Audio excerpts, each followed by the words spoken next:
good. Okay. Okay, so who wants to start?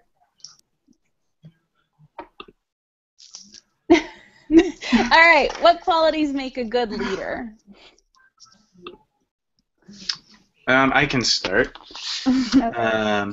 So just kind of in general, going through the overview of leadership that it does in Chapter 1, where it says leadership is who you are, how you act, what you do, and how you work well with others. I think, especially on that first one, just like knowing who you are as a leader and really knowing your values and where you stand, especially like just within a company, it gives something people that they can follow. You know, if you don't know where you stand or what your values are, no one's going to follow you. Right. Okay, I can go next if you guys would like. Something that I took note of when I was kind of thinking about and reading about what makes a good leader was there was a box of quotes. I have the page written down on page 11 if you guys want to turn to it, or if you guys have it on your ebook or whatever. It's on page 11. It's called box 1.4. There's a bunch of quotes that kind of describe various people's opinions or thoughts on what makes a good leader, and I thought that this one really stood out. It's by Gary Yuki, I think is how you pronounce his name. It says, leadership is the process of influencing others to understand and agree about what needs to be done and how to do it, and the process of facilitating individual and collective efforts to accomplish shared objectives. I think what's most important from that quote, I think, is that they facilitate the individual and the collective efforts. You know, it's not just the group and it's not just the individual. It's everything working together. And I think a really good leader kind of is aware of that and is able to learn how to lead each individual in a way that is most effective for that individual. Yes. Do you guys have any thoughts on that? Yeah, I totally agree. Yeah.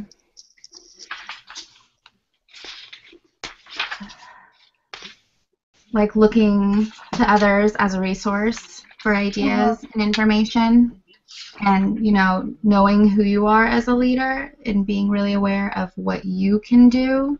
It's all just kind of a collective effort. And then, like, valuing teamwork. And I think trust is really important for a good leader. Your followers trust you. They believe you have their best interests in mind. Everyone's going to work together a lot better. You're a lot more effective. I think it's really important for a leader to focus on how they affect others, not just, you know, results and whatnot. Yeah, I would say to kind of tack on to that, like, it's just as important for followers to trust their leader as it is for leaders to trust their followers, would you say? Yeah, I agree. Yeah. I was going to say the exact same thing, yeah. Okay, cool. Did you? Any other thoughts on that? Yeah, did you guys look at Blake and McCantz's leadership grid with the different... I like the way it described, like, the country club management, the team management, and a little bit more. I like the team management because it's democratic, but it kind of goes a little bit further than the basic definition with that, and it kind of goes along those lines. There's that mutual respect that you have to have, and I think that's missed a lot. Yeah. What was that?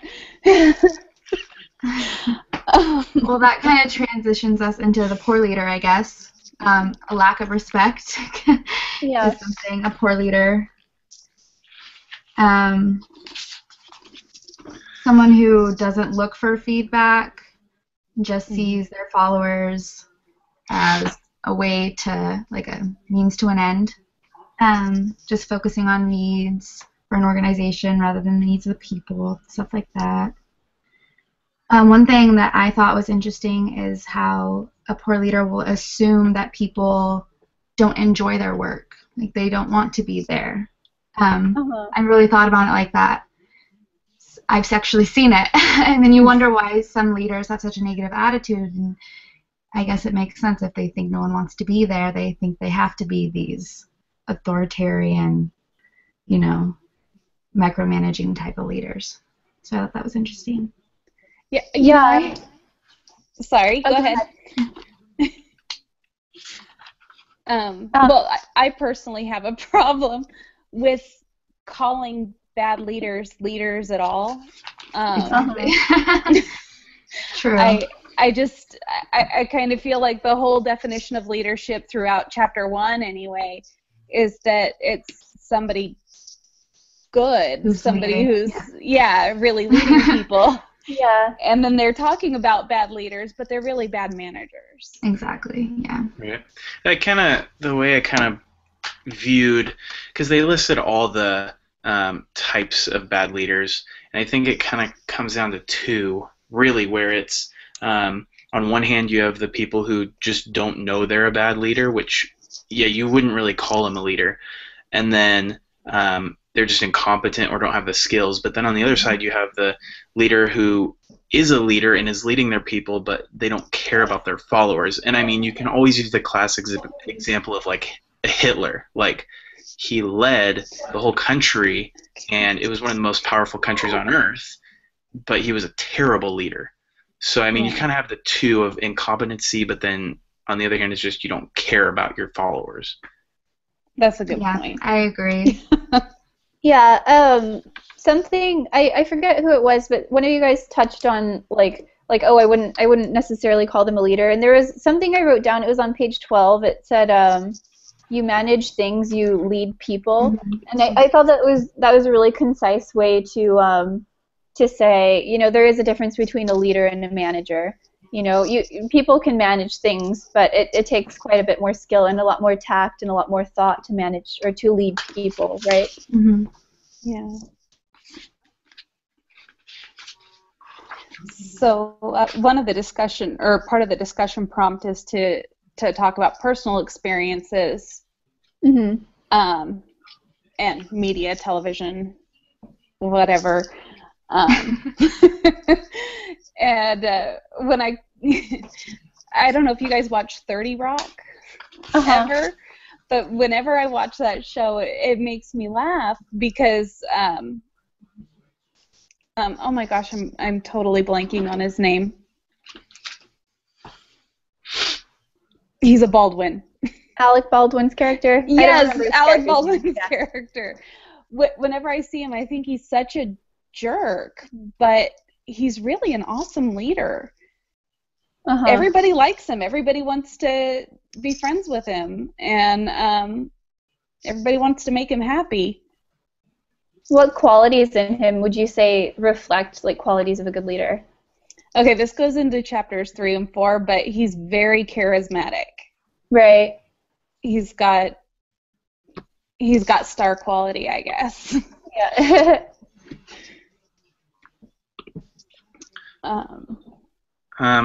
So I'd say for a kind of a personal example would be I work at Starbucks. I don't know if you guys work at Starbucks. Yeah. Okay, everybody does. Cool. Yeah.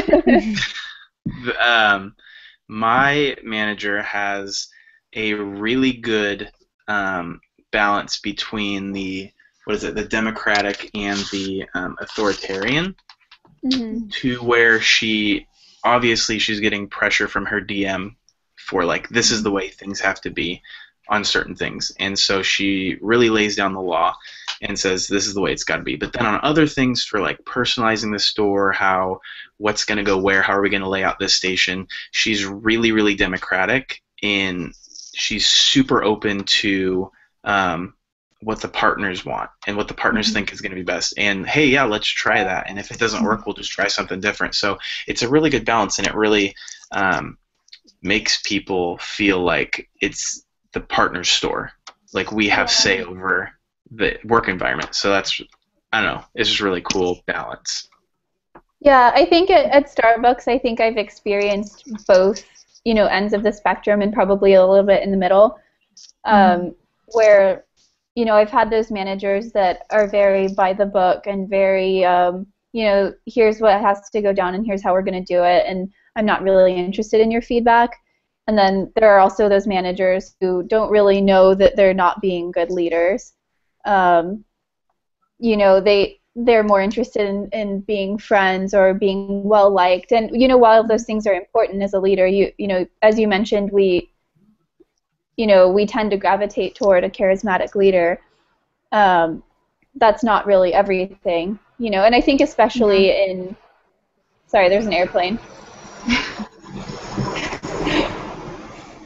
Especially like in Starbucks, it is very important to take the partner feedback and, hold that with some degree of importance. I mean, obviously it's not the only thing that you listen to, but it is important to have the trust of, the partners who work under you and who work with you. We are pushing 10 minutes, just so you guys know. Okay. Do you think that we've fulfilled the prompts adequately, guys? Yeah. Cool. Okay, so I'm going to stop this broadcast.